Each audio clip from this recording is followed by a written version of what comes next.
marupok siya, tapos madali siyang bumigay lalo na pag mahal niya yung tao. Alam niyo na kung sino po niya. Uy, grabe. Sino at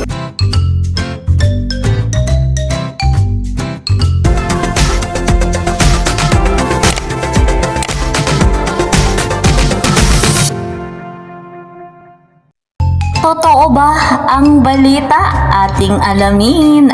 Papa Joms abay binuking ng kanyang matalik na kaibigan na si Kalingap Dan. Yan ang ating tutukan at abangan nga po sa videong ito. At masasabi nating si Bibi Carla sa kalam. OMG guys mga Kalingap. Tunghayan nga po natin ito, pero bago tayo magpatuloy, good morning mga Kalingap. Good evening sa inyong lahat mga ka-Jomcar. Kamusta kayong lahat? Shoutout po sa inyo mga ka-Jomcar, ano? Salamat sa patuloy na pagtangkilik sa love team na Jomcar. Salamat sa pagmamarathon. Shoutout din po sa mga nagmamarathon ng aking vlog. Ayan, thank you so much. Salamat din po and shoutout sa mga bigating sponsor. Ayan, and shoutout din sa mga kasamahan ko sa Karepa, Kalingap Reactor Partner. Mega love shoutout sa ama ng Kalingap, Kuya Val, sa ina ng Kalingap, Ate Edna, and of course sa napakasipag na si Kalingap Rob, kasama ng kanyang may bahay, Madam Jackie Tapia. Lagi kong sinasabi, 100% natin silang susuportahan, tatangkilikin yung kanilang vlogs. At eto guys mga Kalingap, ako nga po ang nag-iisa niyong lingkod, Kalingap Kel. Patuloy rin na sa inyo naglalambing. Please po support my channel. Ako po ang inyong lingkod, Kalingap Kel. Like and share my videos and don't forget, click the notification bell. Dumako na tayo mga Kalingap sa ating topic kung saan abay, totoo nga ba itong binuking ni Papa Dan para kay Kalingap Jomar. At ang iba pang kaganapan sa masaya at nakakakilig na birthday celebration ni Papa Joms, tunghayan din natin. Credit to the owner of this video, Coach Ralph. happy birthday sa'yo bro, grabe. Saksi ako sa mga nangyari sa'yo simula nang dumating ka dito sa Kalingap hanggang ngayon. Kaya sobrang proud ako na hindi nagbabago si Papa Joms. Talagang down to earth, napakabait at maaasahan yan bilang isang kaibigan. And yun, more birthdays pa sa'yo, lahat ng mga wishes mo or pangarap mo ay alam kong mararating mo yan. So yun lang, happy birthday bro. Yun, baka boss may isang secret ka dyan boss pwedeng ibigay boss. Ito ano pa namin po, ano ba, tungkol saan ba? Kahit saan boss, basta kay Papa Joms, secret nyo po na dalawa na feeling nyo na kunti lang nakakaalam or kayo lang nakakaalam. Marupok. Yun lang boss, ano ba boss? Ano ba boss? Marupok siya, tapos madali siyang bumigay lalo na pag mahal niya yung tao. Alam niyo na kung sino po niya. Uy, grabe. Sino ang tinutukoy ko. Yun, grabe. Thank you boss. Boss, punta ka ba boss mamaya? Oo naman, punta doon. Na-invite tayo ni Papa Joms, kaya pupunta po kami. See you guys. And boss, last ka na pala boss. Tuloy na talaga boss, alas niyo boss.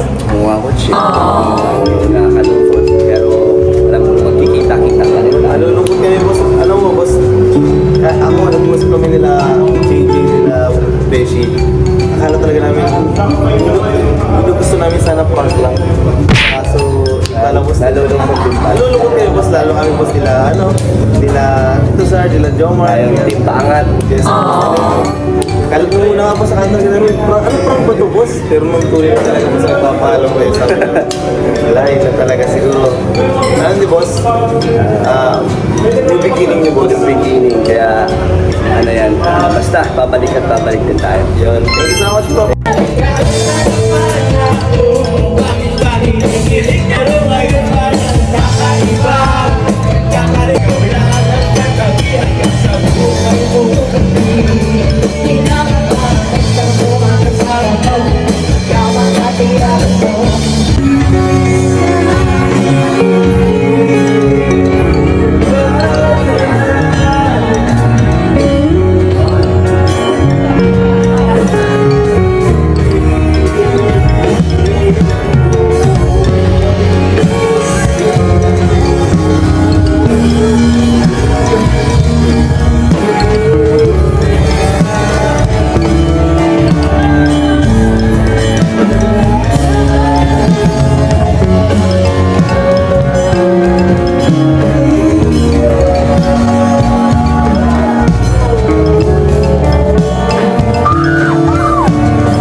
So guys, thank you so much kay Coach Ralph na napanood natin mga kalingap na binuking ni Papa Dan na si Papa Joms nga daw po ay marupok, madaling bumigay doon sa taong mahal nito. Oy, sino pa bang mahal ni Papa Joms?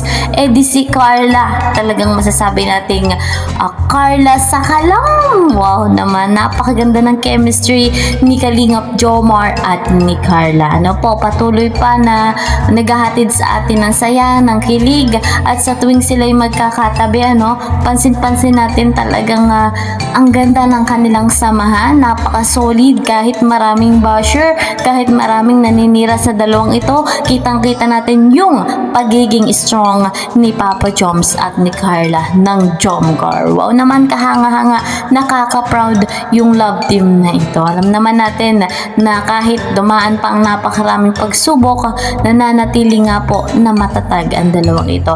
Guys, mga kalingap, marami pang blessing ang dapat nating ipagpasalamat sa dalawang ito, lalo pa si Papa Joms ay magkakaroon na nga po ng sariling bahay, at si Carla naman ay patuloy pang binibless sa lahat ng mga natatanggap niya. Wow, congratulations sa Jomcar. Abangan pa natin guys ang maraming kaganapan sa dalawang ito sa next vlog. Hanggang dito na lamang po muna. See you po sa next video. Mag-ingat po kayo palagi. God bless everyone. God bless Team Kalingap.